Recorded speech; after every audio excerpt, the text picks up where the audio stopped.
Support. The maestro, please!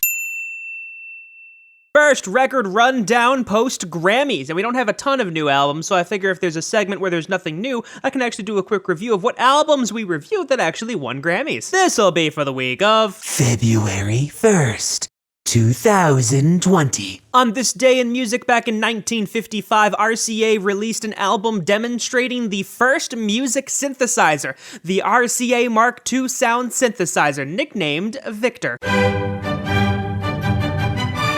The only classical album that we talked about that ended up going on to win a Grammy was the Attackers Quartet performance of Caroline Shaw's music. They won Best Chamber Music Performance. Don't mean a thing if it ain't got that swing. Chicory's Antidote won Best Jazz Album, Brad Meldau's Finding Gabriel won Best Jazz Instrumental Album, and Esperanza Spalding's 12 Little Spells won Best Jazz Vocal Album. Singing.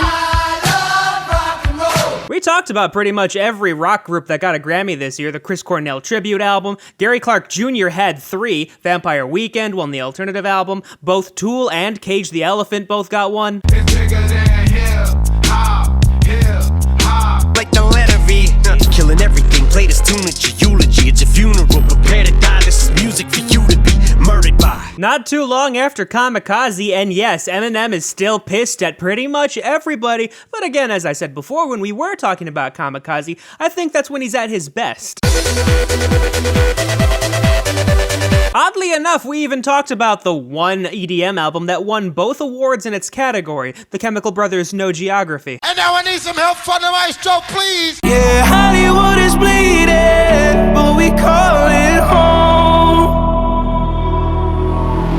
Despite Sunflower being nominated in 2 different categories, it didn't win either of them, so hopefully we have something to talk about soon regarding this album. 20 fuck 12 fuck SWAT, busting all the bells out the box. I just hit a lick with the box, had to put the stick in the box.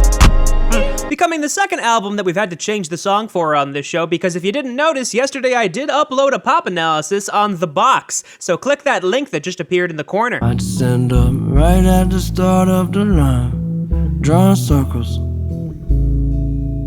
Couldn't help but notice that this didn't pop up on the R&B and hip-hop charts, despite it being at number 3 on the Billboard 200. Mac Miller was a rapper his entire life, and for his first posthumous album, you're really not gonna put it on there? I mean, I understand why they did it. It's more singing than it is rapping, but I don't think that disqualifies it from being a rap album. The man, as I said, was a rapper for his whole career. Thinking you could live without me.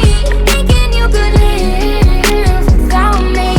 Quite the diverse album, and I mean that in every sense of the word. It pulls from so many different genres in terms of its influences from track to track, and that's even reflected among the features. BTS's Sugar, Alanis Morissette, John Mayer, and even Megan Fox. Like the letter V, killing everything, play this tune at your eulogy, it's your funeral, prepare to die, this is music for you to be murdered by. Say what you will about Eminem, but this is his 10th consecutive #1 album, so the man clearly knows what he's doing. Only 3 new albums to really listen through if you haven't done so already, but if you want a bunch of new music to tide you over until next week, go watch my Grammys video. That'll give you a bunch of stuff to listen to. And now I need some help from the maestro, please! Maestro!